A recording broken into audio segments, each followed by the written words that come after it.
Welcome to the Nerd and Normie Podcast. I'm a big film nerd, Everett. And I am Emerald, and I'm engaged to a nerd. On this week's episode, we will be covering the new movies Asteroid City, directed by Wes Anderson. And Past Lives, directed by Celine Song. For both of these movies, we will start with non-spoilers and then move into spoilers. For all of that, time codes will be down in the description.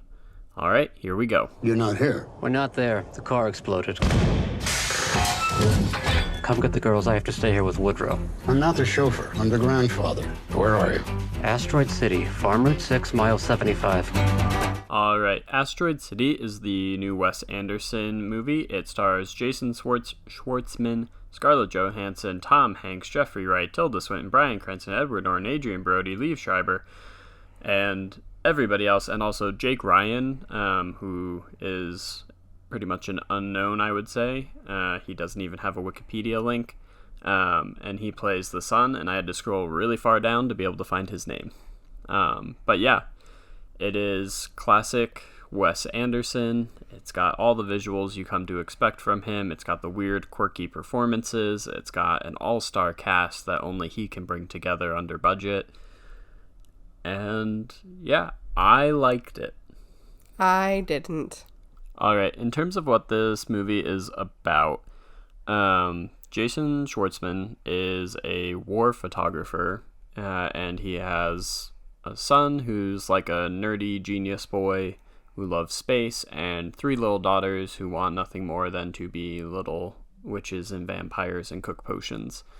And they are traveling through and end up in the small town of Asteroid City for an event. And there's a couple other people who end up there, including Scarlett Johansson and her daughter, and then Tom Hanks comes to pick up Jason Schwartzman's kids. Anyway, that stuff doesn't really matter. Tilda Swinton's a scientist here. Jeffrey Wright is a military general of some sort. And they all happen to be in this town. There's going to be a solar lunar event type thing. And they're giving away some awards. But then you've seen it in the trailers. There's a spaceship that comes down. They all end up getting stuck there. And that's about it. But it's not even about that, really, because it's a play of a play of a play or something. So there's the framing device, because Wes Anderson always has to have a quirky framing device. Bryan Cranston comes out and introduces, he's on being filmed for a TV special about the making of a play, and that play is Asteroid City. So sometimes we see Bryan Cranston telling us a bit about the author of this play and the production of it. Sometimes we see the people getting cast to play their roles in Asteroid City. And then other times we are watching Asteroid City, the play.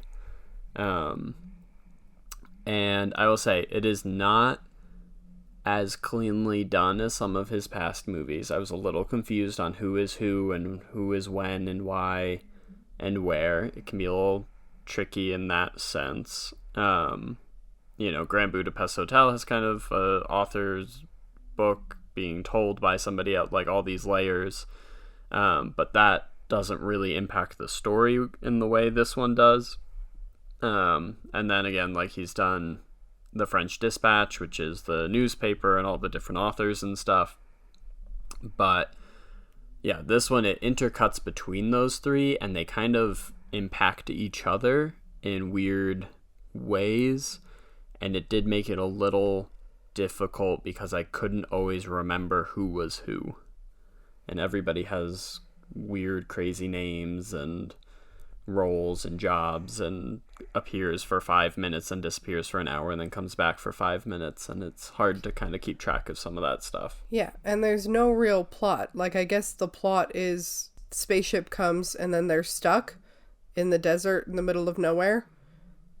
And so that's why they did the framing device that way, to make it a bunch of other stuff happening around that to try and make it more interesting, because just being stuck in the desert isn't interesting, but none of it was interesting to me. Yeah, this is one of those movies that is not a plot-driven movie. It is not about an event or a series of events that characters are going through. as much as each character, and this is something the more I've kind of thought about the movie, I've come to enjoy about it. They're all at a similar point in their life, and they're searching for what their next step is, what their meaning is, who they are, where they fit in the world and this role, and then this extraterrestrial event happens, and that kind of changes the framework of what their existence might mean. And it's all just very much watch these characters who don't know what's going on in the world and don't know their place kind of try and make sense of all of this chaos in this one snapshot of time. And so I enjoyed that. I actually found it pretty funny. I like this style of humor. It's kind of reminded me a lot of one of Wes Anderson's earlier movies, The Life Aquatic with Steve Zissou, which has always been one of my favorites of his. And I really enjoyed that kind of dynamic and feeling about this movie, whereas kind of funny, but also not in a traditional comedy sense at all. And it's just quirky, and it's very Wes Anderson. And so go in knowing you are not getting a structured story that will tell a compelling message to you and develop a character in an interesting and eventful way.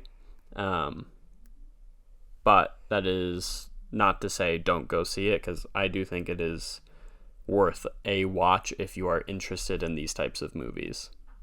I think it looked nice. Yeah, it's really cool because it's a play.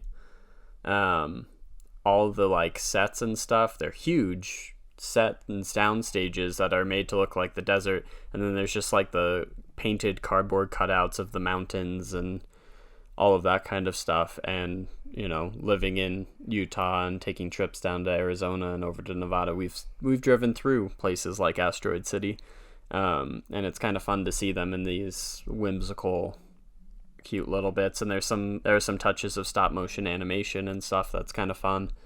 But yeah, overall, I would recommend this one. I know you would not. I would not. With him saying that he's thought about it a lot since we watched it, I forgot that we watched this movie this week. I would put it as one of the worst movies we've seen this year, just because nothing happened. And that's always my complaint with a lot of his artistic movies, is that nothing happens. But man, it was a killer cast, and I feel like it could have been really, really great. But it was not my kind of humor, and it was not my kind of plot. Yeah. All right, we are now going to move into spoilers.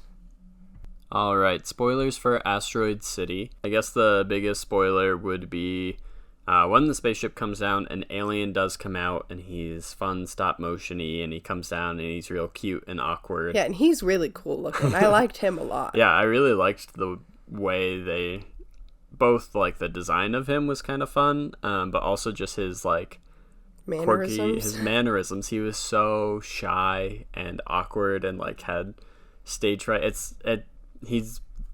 They theorize he might be on some like mission just cataloging this asteroid that's fallen that Earth is obsessed with, and he comes down and he takes it and then later comes back and just returns it, and it now just has some writing on it, and so like, oh, he must have cataloged it or whatever. And it really does feel like he's some high school kid working his first summer job, and your boss says, oh, hey, can you go in between those customers right there and go grab that off the shelf for me? He just very awkwardly are like walking by to go grab something, and all the customers look at you and are like, "You good? Do you need help? What are you doing over there?" And he's so cute. Yeah. I really liked him. But he's in like the first act, and then the rest of the movie, I mean, I guess he shows up for like 2 seconds later, but yeah, and he's played by Jeff Goldblum in the real world. Yeah. Which is fun. But yeah, with this framing device, we spend the majority of our time in Asteroid City, the play, and the world. And, you know, Jason Schwartzman's kid wins an award along with some other super genius kids who make all these crazy, unrealistic inventions and stuff. And then the alien comes down and they're trying to communicate with him and to the outside world and figure all that out, until the Swinton's a big scientist lady and she's helping them out with that. And all through this, Jason Schwartzman and Scarlett Johansson are kind of developing this weird fling for each other. Yeah. Even though his wife died like 3 weeks ago. Yeah. And so he's just kind of there. He's also a very strange, analytical kind of guy. Like, he does not process emotions the way the rest of us do. But neither does she. And neither does she. And that's kind of why they work. And I think that's what made him such a great war photographer and whatever, is that he just very openly takes pictures of people and anything he sees and doesn't feel bad about it, and he isn't affected in the same way by these traumas and terrors as other people would be. And so Scarlett Johansson, on the other hand, is like this kind of great film actress, and she's emotionally stunted and only really seems to be able to feel emotion when she's performing, as opposed to in her normal life, and doesn't know how to connect with her daughter and is troubled in her own ways. And she has other kids too. Yeah. That she talks about that she can't connect with either. Yeah. And so they end up being set in like the kind of like cabins in the area right next to each other, and share, like, they can see each other through the window. Seen it in the trailers, and they have some conversations through there. We find out they've actually started sleeping together a little bit, and just kind of that dynamic again of trying to find who you are, your place, all of this stuff. Jason Schwartzman's lost his wife, and then has to tell his kids, and he's struggling to tell them and doesn't know how to process it all for them. And there's this beautiful actress across the way who also similarly is kind of stunted emotionally, and they can have this great fling or whatever. But again, like, it doesn't develop necessarily anything. It's not like suddenly the kids find out and it's drama and tension. It's not. I mean, the kids do find out, but they don't care. Yeah, they're okay, whatever. And so it's not that type of movie where there's moments of this tension and resolution or anything like that. It's very much just like, this is what happens, these are these people in their quirky way trying to figure life out. And outside that, I can't really think of anything else to spoil. Yeah, there's nothing really that happens. So there's a weird moment in the third act where they're talking. So in the play world, when they're casting, or not the play world, in the real world, when they're casting the play, they talk about they want their actors to actually be able to like fall asleep on stage and experience dreams for these characters and be in the moment so fully. And then they all start chanting, "If you don't fall asleep, you can't wake up." And they chant it over and over and over again. And there's also this kind of, they've had a couple conversations before, the playwright and the actor, and then it comes up again of Jason Schwartzman burning his hand in this moment of tension and angst for him, where he's got to make some decisions and his emotions are being challenged, and he chooses to try and burn his hand on a burner to wake himself up as opposed to face his current situation, is how I kind of interpreted it. And I think, again, that's kind of the whole movie, is you can just stay in this weird little bubble of who we are, but if you don't fall asleep, you won't wake up. But if you do let yourself fall asleep and dream, you might meet an alien, you might develop some crazy technology, you might do whatever. I don't think it's the cleanest that message has ever been conveyed, but I don't think it was terrible.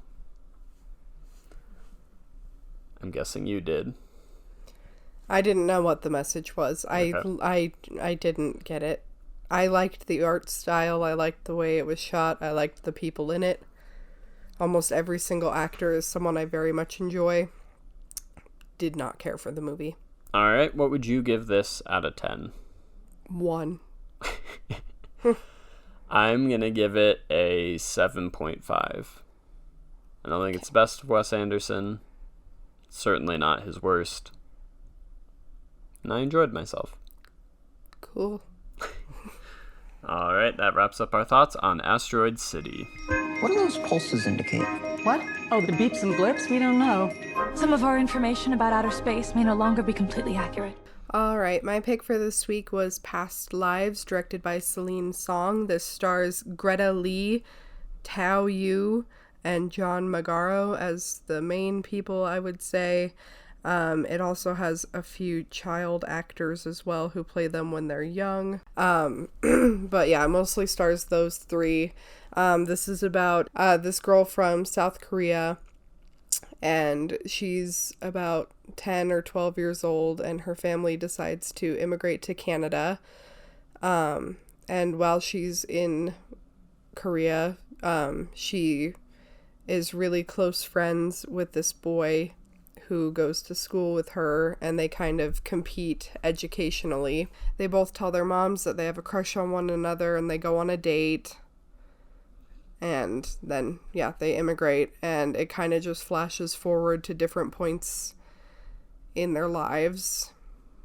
And yeah, without going into spoilers, that's kind of the setup for it. Yeah, there's kind of 3 timelines. There's them being 12, there's 12 years after that, and then another 12 years after that. It's a very simple story. It has a lot of profound meaning and emotion. It is not, I don't want to say it's like not groundbreaking, but you've seen this type of movie before, just not done in this way. Yeah. In particular, the performances are incredible by the 3 main cast. I loved every second of all 3 of them. They were incredible.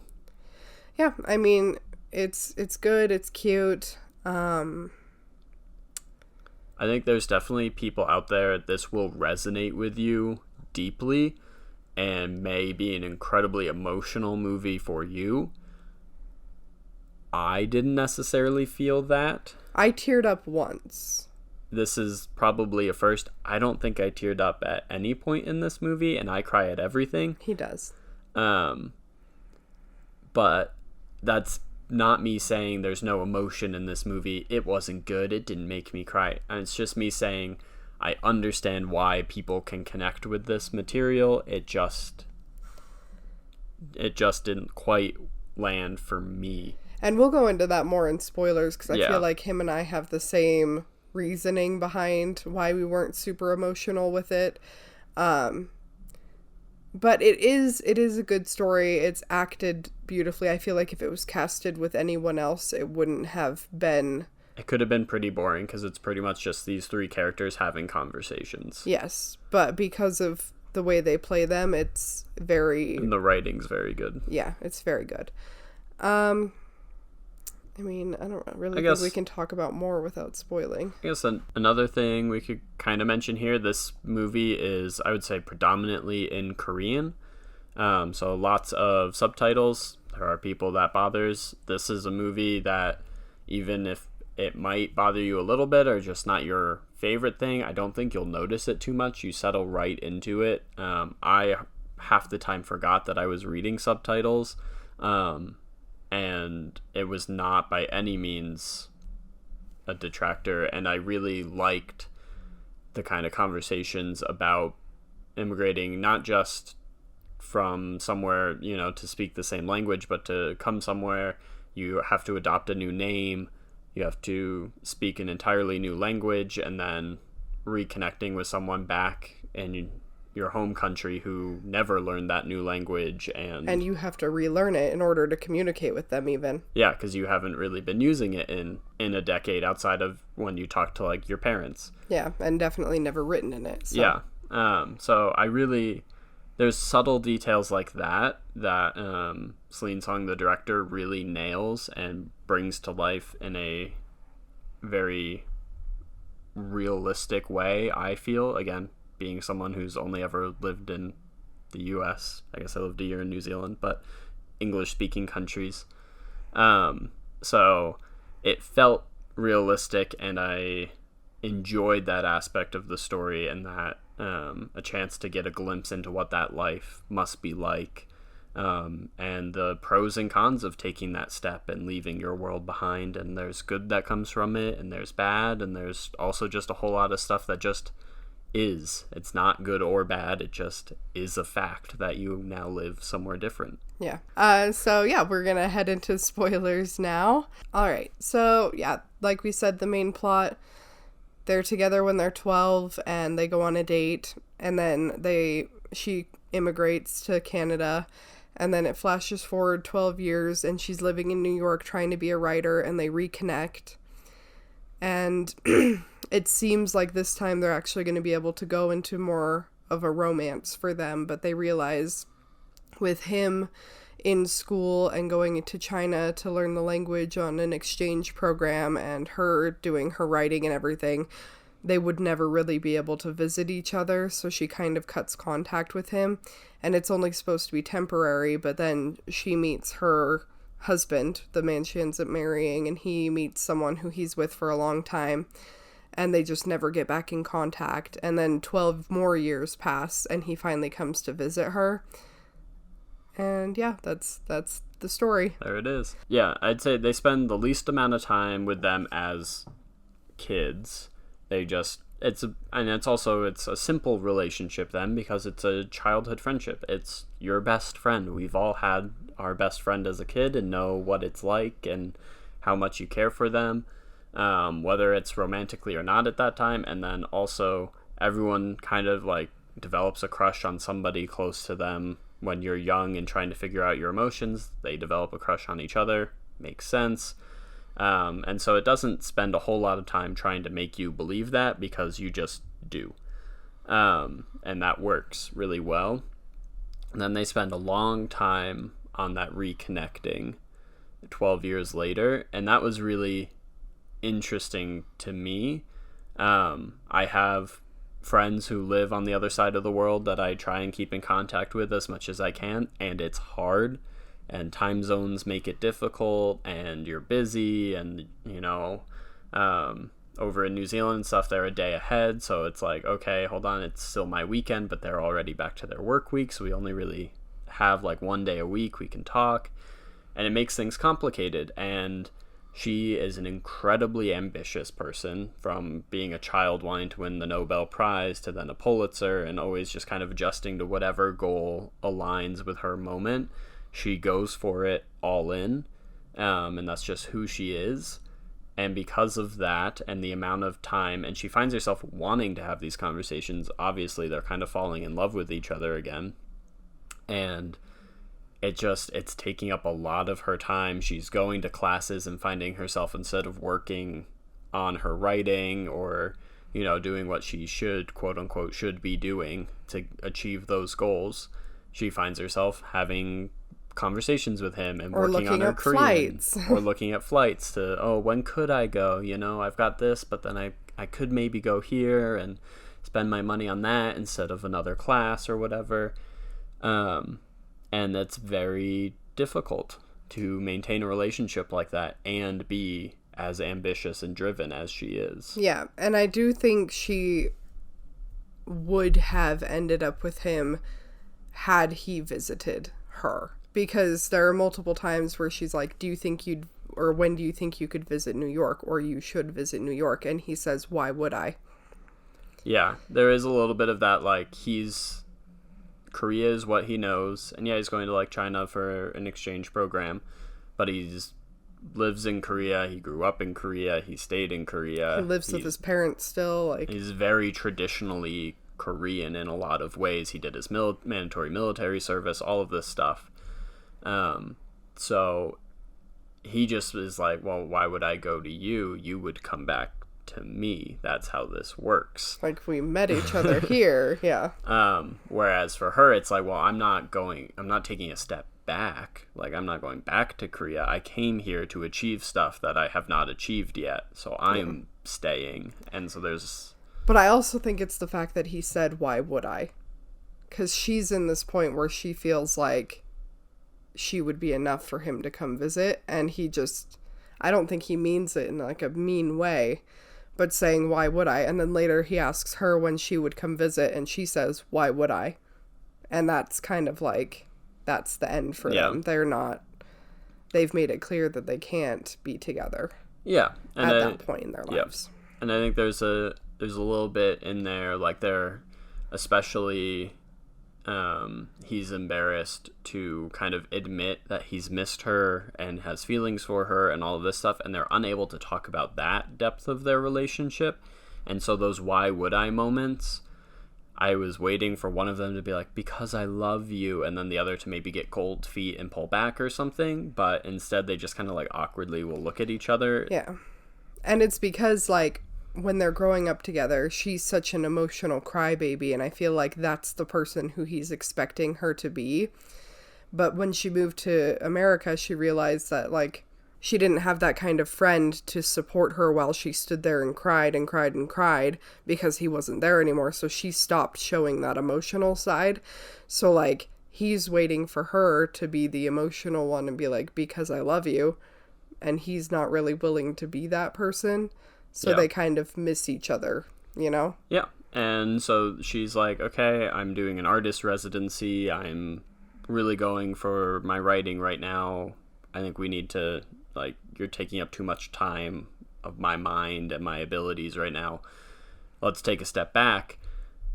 She goes to the residency. She meets a guy. They fall in love. He's another writer. And 12 years pass. They've gotten married for, 6-7 years by the time it picks back up? Yeah. Still living in New York. And we see some moments of, like, she brings coffee to his book signings, and they meet on the street and have a cute little, like, walk halfway across the crosswalk and kiss and then go back. And they're living, the life she's not won a Nobel Prize or a Pulitzer, but she's writing and she's in love and has a stable, happy relationship. And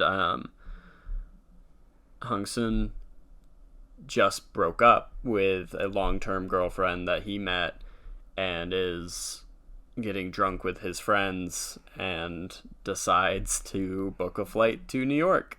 And his friends even tease him like, you're not going back for that girl you loved 2 decades ago when you were a kid. And he's like, what? No, that's crazy. I would never do that. And that's 100% what he's doing. And so they go back, and it's really awkward for a bit because, again, you were friends as kids, took 12 years off, then you talked for a couple months, 12 years off, and now you're reconnecting. Yeah. And, she shows him around, they talk for a while, there's obviously still like a little spark there, and she goes back to talk to her husband, and she's like, you're right, he did come here for me. Like, he's not here on vacation, he came to see me. And this is the part where Everett and I both have issues, I feel like, with it, because her husband is so darling. He's so sweet. He's so supportive. He's so cute. He learns Korean. He's learning Korean to be closer to her and her family. He eats the food that they like. Yep. Like, he's doing everything. And then even, like, she's clearly glowing about this guy who's come to visit her, and he's like trying to kind of pry, like, hey, like, is he attractive? Should I be worried? Like, you're talking how I would not expect my wife to be talking. And she does not shut it down. She's like, well, yeah, he's attractive in a very strong, masculine Korean way. He's a manly Korean man, Yeah. And he's like, well, do you find him attractive? And she just kind of is like, yeah. He even asks, like, should I be worried? And instead of just saying, like, no, of course not, I love you, she goes, I don't think so. And it's like, what? So it's kind of hard to connect, I feel like, with her, because she's played so well, and she's like a good character, and it's understandable, the situation, I guess, but her husband's such a good guy. If it was a boyfriend, or they'd been dating for a year and then this guy comes, or if, like, 12 years ago she had been engaged to him in Korea or something. But because it's been 24 years, really, since they last spent meaningful time together, for more than a couple video calls here and there, it's hard to like justify. Yeah. And again, like, her husband is doing everything for her and being so supportive, and then even after all of this, he's like, look, it's your childhood best friend and he traveled across the world. I'm not going to tell you don't go have dinner with him. Like, go. I'm not going to hold that away from you. That's not fair on me just because I'm a little jealous. Well, he even says first love. He's like, yeah. And that's another thing, is that he mentions when they're having this talk, like, if this was a movie, I would be the evil white husband keeping you away from your soulmate. You know what I mean? And she doesn't say anything. Doesn't like shut it down. And then he's like, well, I love you. You make my world bigger. And she pauses and then goes, me too. Yeah, you too. Yeah. It's like, oh. And so it's like, as much as I want to cheer for this other romance that she's very clearly not shutting down, her husband's the best character. He's the best person in the movie. He is very nice. Yeah. They finally meet each other, the husband and what I'm just going to say is the boyfriend. They meet each other and they all go out to dinner. And she has this like deep, meaningful talk with the boyfriend where she is saying, you know, she's married to her husband and he's a good guy. But then they go off on this other tangent of like, they should be together or they should have been together, while her husband's sitting there partially speaking Korean, listening to them, and just, it's sad, you know? Yeah. Like, I don't blame anyone really in this movie. No one's like a evil character. I think she makes the most like obvious moments that just like don't sit well with me. She crosses boundaries. Yeah. For like a relationship. If you were to do that, if we went to dinner with your childhood crush and were to completely turn away from me in conversation and just talk to them glowingly, laughing, smiling about being in love and being soulmates, and you know, you told me the night before that I don't think you should be worried, but he is pretty cute. I don't support her way of going about this and her decisions fully. Hung Soon, I get it, but he also is very clearly expecting her to leave her husband for him, and I do think like there is, again, you should be respecting that other relationship that is clearly important. They have at this point almost as much time together as you have. They have 7, 12, like, yeah, it's 5 years, it's a long time, but at the same time, like, they've spent a meaningful chunk of her life together. And so what gives you the right to just show up on the other side of the planet and take her away from her husband? Yeah. And I just think the boundary crossing line is that he asks her what she thinks they were in a past life, and she starts talking about how they could have been affair partners, or they could have been, you know, in love, or they could have whatever. And it's like, don't do that. Like, your husband's right there. And she turns and is like, oh, we're just talking about you, and then keeps talking to him about being in love in a past life. Like, and then she goes, I don't know, to the restroom or something, and he's talking to the husband, and he's like, I came here hoping to hate you, and I can't. Like, you're a really good guy. And so it's like very clear he did come there to steal his wife, you know? Yeah. And then there's a really great shot. She walks him down to his Uber to get to the airport, and they just kind of stand there, and they slowly start turning towards each other across the span of like a minute or two.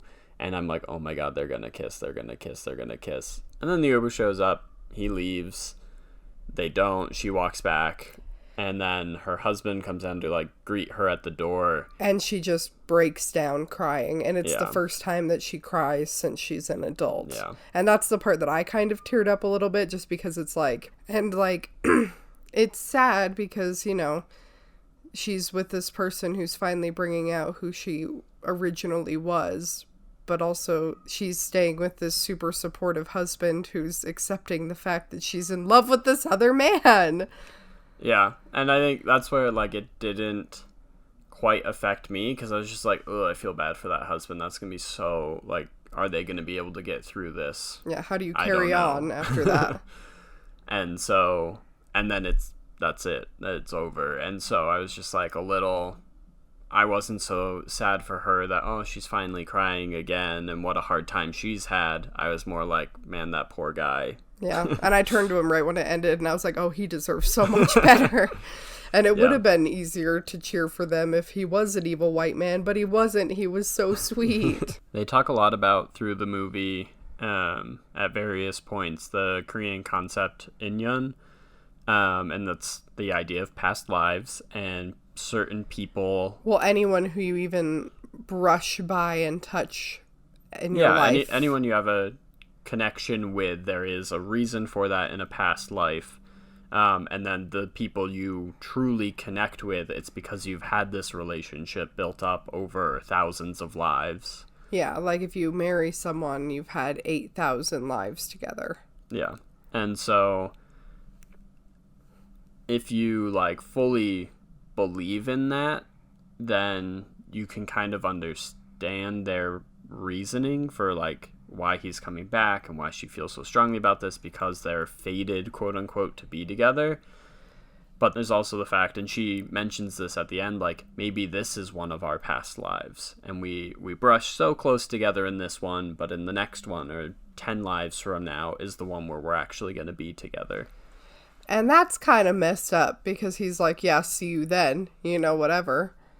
And it's like, they're just waiting to be together, even though she's supposedly in love with her husband. I don't know. It's just... Yeah, the husband just gets done dirty at every turn. Yeah, it's just a sour taste in my mouth. Also because of the fact that she doesn't really believe that, because that's she explains that concept to her husband the night that they meet, and then they hook up, and she says, he's like, oh, do you really believe that we're, like, fated to meet or whatever? And she's like, no, that's just something Koreans say to woo someone, basically, to flirt. And so it's like not even her belief. She was just using it to hook up with him. Yeah. And so I don't know, maybe that bit where it's just, I'm a little not optimistic, that's probably not the right word, but, like, I don't like her character and I don't stand behind her, whereas I think a lot of people will not have as many issues because they will be like, well, yeah, but this guy came all the way to the other side of the world. That's so sweet. They have this connection. There's that. And I'm more of the mindset, like, no, you chose to marry this person. And be together forever. Yeah, like, you chose that.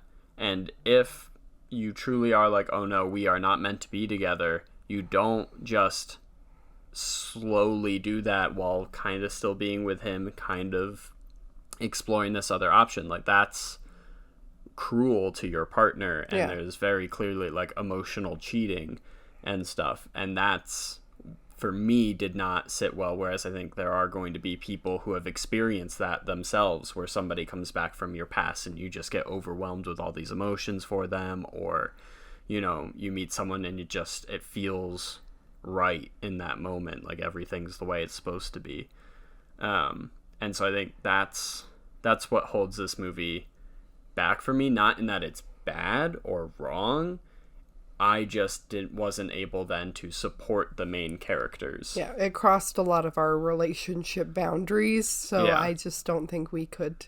Yeah, so again, like, it's not that it's written poorly or that's a bad decision or why would they do that. Like, it's very realistic, and there are thousands of people going through that at this very moment.